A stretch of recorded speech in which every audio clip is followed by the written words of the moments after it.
Lost Hearts by M. R. James. It was, as far as I can ascertain, in September of the year 1811, that a post-chaise drew up before the door of Swarby Hall, in the heart of the Lincolnshire. The little boy, who was the only passenger in the chaise, and who jumped out as soon as it had stopped, looked about him with the keenest curiosity during the short interval that elapsed between the ringing of the bell and the opening of the hall door. He saw a tall, square, red-brick house, built in the reign of Anne. A stone-pillared porch had been added in the pure classical style of 1790. The windows of the house were many, tall and narrow, with small panes and thick white woodwork. A pediment, pierced with a round window, crowned the front. There were wings to right and left, connected by curious glazed galleries, supported by colonnades, with a central block. These wings plainly contained the stables and offices of the house. Each was surmounted by an ornamental cupola with a gilded vane. An evening light shone on the building, making the window panes glow like so many fires. Away from the hall in front stretched a flat park, studded with oaks and fringed with firs, which stood out against the sky. The clock in the church tower, buried in trees on the edge of the park, only its golden weather cock catching the light, was striking the 6, and the sound came gently beating down the wind. It was altogether a pleasant impression, though tinged with a sort of melancholy appropriate to an evening in early autumn. That was conveyed to the mind of the boy, who was standing in the porch waiting for the door to open to him. The post-chaise had brought him from Warwickshire, where, some 6 months before, he had been left an orphan. Now, owing to the generous offer of his elderly cousin, Mr. Abney, he had come to live at Aswarby. The offer was unexpected, because all who knew anything of Mr. Abney looked upon him as a somewhat austere recluse, into whose steady-going household the advent of a small boy would import a new and esteemed incongruous element. The truth is that very little was known of Mr. Abney's pursuits or temper. The professor of Greek at Cambridge had been heard to say that no one knew more of the religious beliefs of the latter pagans than did the owner of a Swarby. Certainly his library contained all the then available books bearing on the mysteries, the Orphic poems, the worship of Mithras, and the Neoplatonists. In the marble-paved hall stood a fine group of Mithras slain a bull, which had been imported from the Levant at great expense by the owner. He had contributed a description of it to the Gentleman's Magazine, and he had written a remarkable series of articles in the Critical Museum on the superstitions of the Romans of the Lower Empire. He was looked upon, in fine, as a man wrapped up in his books, and it was a matter of great surprise among his neighbors that he should ever have heard of his orphan cousin, Stephen Elliott, much more that he should have volunteered to make him an inmate of Swarby Hall. Whatever may have been expected by his neighbors, it is certain that Mr. Abney, the tall, the thin, the austere, seemed inclined to give his young cousin a kindly reception. The moment the front door was opened, he darted out of his study, rubbing his hands with delight. "How are you, my boy? How are you? How old are you?" said he. "That is, you're not too much tired, I hope, by your journey to eat your supper." "No, thank you, sir," said Master Elliot. "I'm pretty well." "That's a good lad," said Mr. Abney. "And how old are you, my boy?" It seemed a little odd that he should have asked the question twice in the first 2 minutes of their acquaintance. "I am 12 years old next birthday, sir," said Stephen. "And when is your next birthday, my dear boy? 11th of September, eh? That's well, that's very well. Nearly a year hence, isn't it? I like to get these things down in my book. Sure it's 12, certain?" "Yes, quite sure, sir." "Well, well, take him to Mrs. Bunch's room, Parks, and let him have his tea, supper, whatever it is." "Yes, sir," answered the staid Mr. Parks, and conducted Stephen to the lower regions. Mrs. Bunch was the most comfortable and human person whom Stephen had as yet met at Aswarby.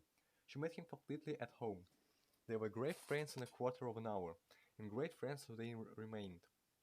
Mrs. Bunch had been born in the neighborhood some 55 years before the date of Stephen's arrival, and her residence at the Hall was of 20 years' standing, Consequently, if anyone knew the ins and outs of the house and the district, Mrs. Bunch knew them, and she was by no means disinclined to communicate her information.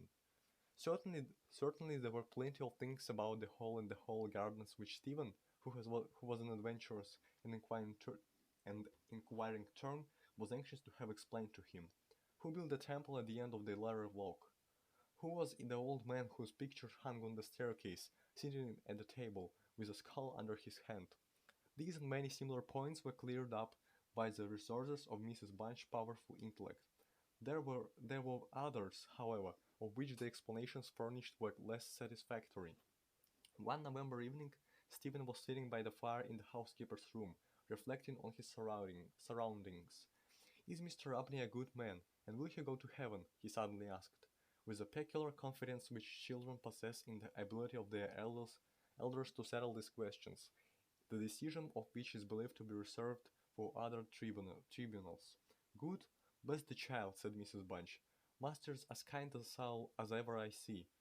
Didn't I never tell you of the little didn't I ever tell you of the little boy as he took in out of the streets, as you might say, this 7 years back, and the little girl 2 years after I first come here?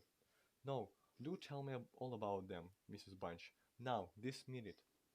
"Well," said Mrs. Bunch, "the little girl I don't seem to recollect so much about.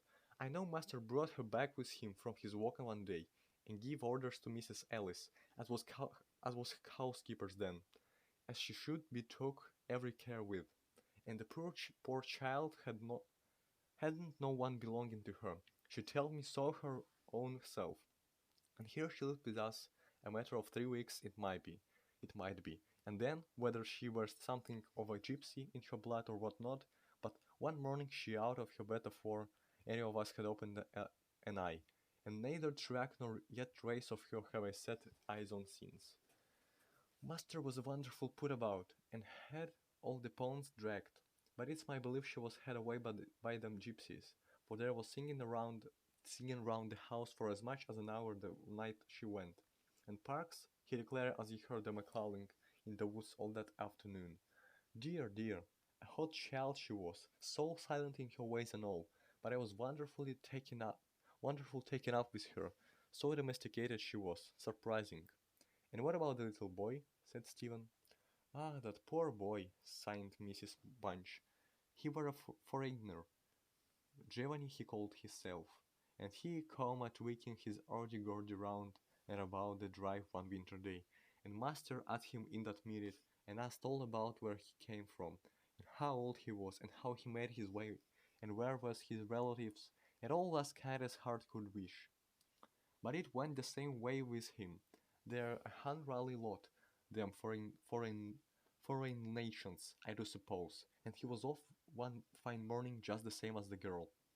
Why he went and what he done was our question for as much as a year after, for he never took his ardy-gardy, and there it lays on the shelf."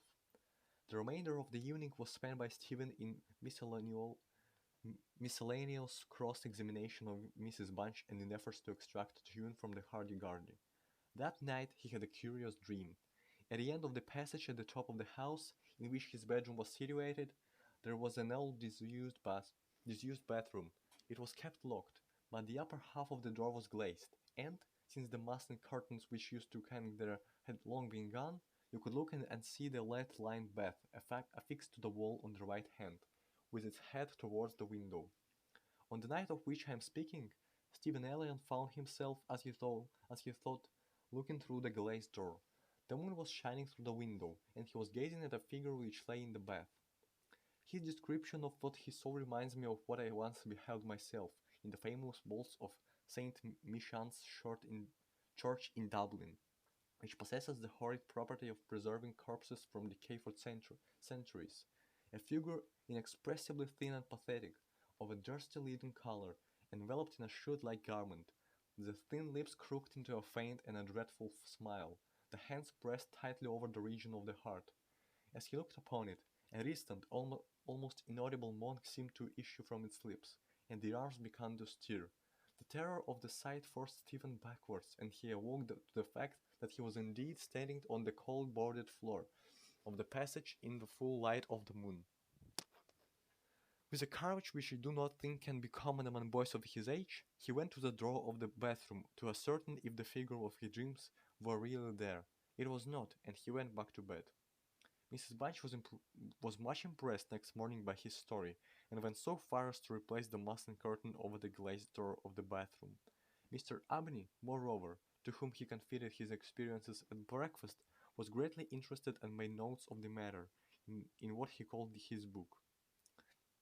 The spring equinox was approaching, as Mr. Abney frequently reminded his cousin, adding that this had been always considered by the ancients to be a critical time for the young, that Stephen would do well to take care of himself, and to shut his bedroom window at night, and that Censorinus had some valuable remarks on the subject. Two incidents that occurred about this time made an impression upon Stephen's mind. The first was after an unusually uneasy and oppressed night that he had passed, though he could not recall any particular dream that he had had. The following evening, Mrs. Bunch was occupying herself in mending his nightgown. "Gracious me, Master Stephen," she broke forth rather irritably, "how do you manage to tear your night-dress all to flinders this way? Look here, sir, what trouble you do give to poor servants that have to darn and mend after you." There was indeed a most destructive and apparently wanton series of slits or scorings in the garment, which would undoubtedly require a skilful needle to make good. They were confined to the left side of the chest, long parallel slits about 6 inches in length, some of them not quite piercing to the texture of the linen. Stephen could only express his entire ignorance of their origin. He was sure they were not there the night before. "But," he said, "Mrs. Bunch, they're just the same as the scratches on the outside of my bedroom door, and I'm sure I never had anything to do with making them." Mrs. Bunch gazed at him open-mouthed, then snatched up a candle, departed hastily from the room, and was heard making her way upstairs. In a few minutes she came down. "Well," she said, "Master Stephen, it's a funny thing to me how the marks and scratches can come here. Too high up for any cat or dog to have made them, much less a rat. For all the world like a Chinaman's fingernails, as my uncle in the tea trade used to tell us of when we was girls together. I wouldn't say nothing to master, not if I was you, Master Stephen, my dear, and just turn the key of the drawer when you go to bed. I always do, Mrs. Bunch, as soon as I've said my prayers." "Ah, that's a good child. Always say your prayers, and then no one can't hurt you." Herewith Mrs. Bunch addressed herself to mending the injured nightgown, with intervals of meditation, until bedtime. This was on a Friday night in March 1812. On the following evening, the usual diet of Stephen and Mrs. Bunch was augmented by the sudden arrival of Mr. Parkers, the butler, who as a rule kept himself rather to himself in his own pantry. He did not see that Stephen was there. He was moreover flustered and less slow of speech than was his wont. "Master may get up his own wine, if he likes, of an evening," was his first remark. "Either I do it in the daytime or not at all, Mrs. Bunch. I don't know what it may be. Very like it's the rats, or the wind goat in the cellars, but I'm not so young as I was, and I can go through with it, as I have done. Well, Mr. Parks, you know it is a surprising place for the rats, is the hole. I'm not denying that, Mrs. Bunch, and to be sure, many a time I've heard the tale from the men in the shipyards about the rat that could speak. I never laid no confidence in that before. But tonight, if I'd remained myself to lay my ear to the door of the further bin, I could pretty much have heard what they was saying. Oh, there, Mr. Parks, I've no patience with your fancies. Rats talking in the wind cellar indeed. Well, Mrs. Bunch, I've no wish to argue with you. All I say is, if you choose to go to the far bin and lay your ear on to the door, you may prove my words this minute." "What nonsense you do talk, Mr. Parks. Not fit for children to listen to. Why, you'll be frightening Master Stephen there out of his wits." "What, Master Stephen?" said Parks, awaking to the consciousness of the boy's presence. "Master Stephen knows well enough when I'm playing a joke with you, Mrs. Bunch." In fact, Master Stephen knew much too well to suppose that Mr. Parks had in the first instance intended a joke. He was interested, not altogether pleasantly, in the situation, but all his questions were unsuccessful in inducing the butler to give any more detailed account of his experiences in the wine cellar. We have now arrived at March 24, 1812. It was a day of curious experiences for Stephen, a windy, noisy day, which filled with the house and the gardens with a restless impression. As Stephen stood by the fence of the grounds and looked out into the park, he felt as if an endless procession of unseen people were sweeping past him on the wind, borne on resistlessly and aimlessly, vainly striving to stop themselves, to catch at something that might arrest their flight and bring them once again into contact with the living world of which they had formed a part. After lunch on that day, Mr. Robney said, "Stephen, my boy, do you think you could manage to come to me tonight as late as 11 o'clock in my study? I shall be busy until that time, and I wish to show you something connected with your future life, which, which it is most important that you should know. You are not to mention this matter to Mrs. Bunch nor to anyone else in the house, and you had better go to your room at the usual time." Here was a new excitement added to life. Stephen eagerly grasped at the opportunity of sitting up till 11 o'clock. He looked in at the library door on his way upstairs that evening, and saw Brazier, which he had often noticed in the corner of the room, moved out before the fire. An old silver-gilt cup stood on the table, filled with red wine, and some written sheets of paper lay near it. Mr. Robney was sprinkling some incense on the brazier from a round silver box as Stephen passed, but did not seem to notice his step. The wind had fallen, and there was a still night and a full moon. At about 10 o'clock, Stephen was standing at the open window of his bedroom, looking out over the country. Still as the night was, the mysterious population of the distant moonlit woods was not yet lulled to rest.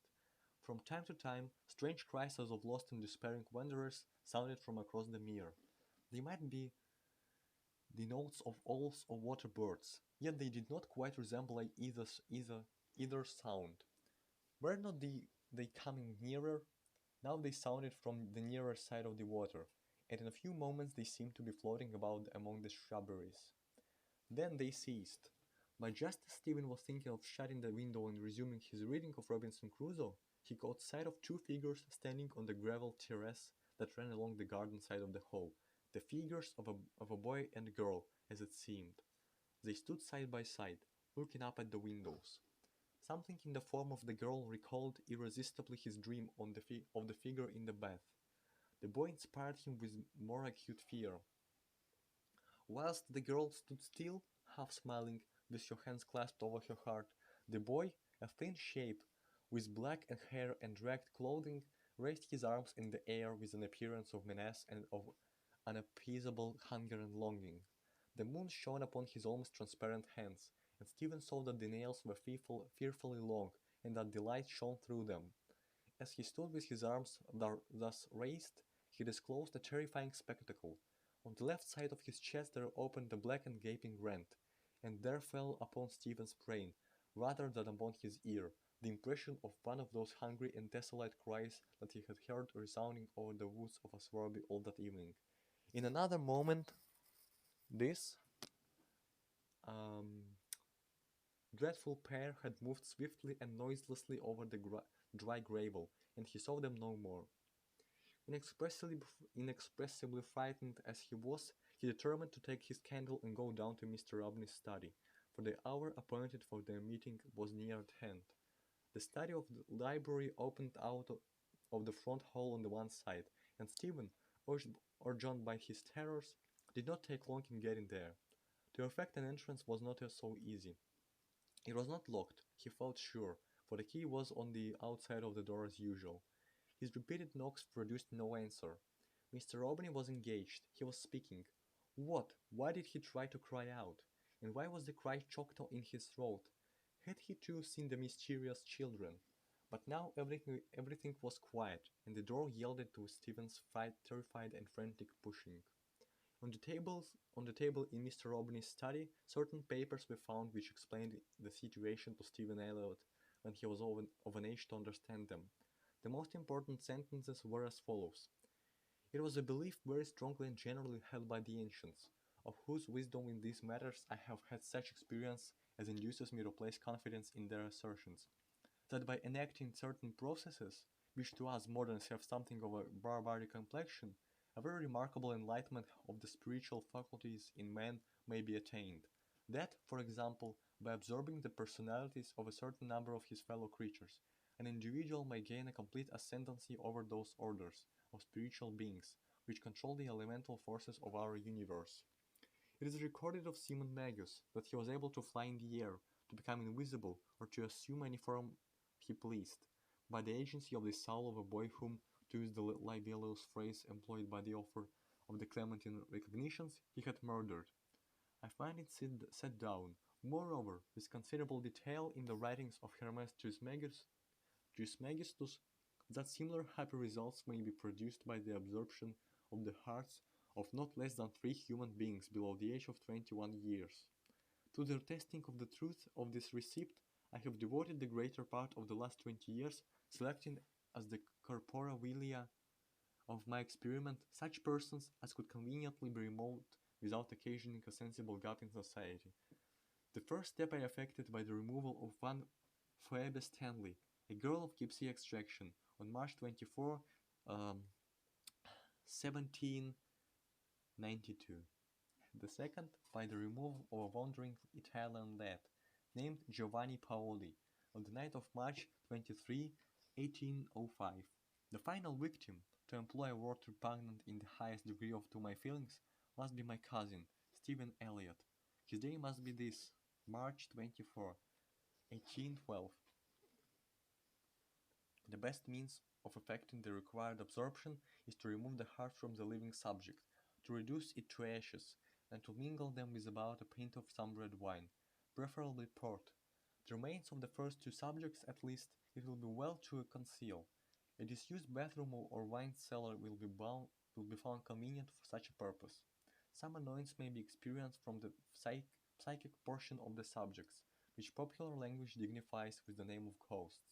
But the man of philosophic temperament, to whom alone the experiment is appropriate, will be little prone to attach importance to the feeble efforts of these beings to wreak their vengeance on him.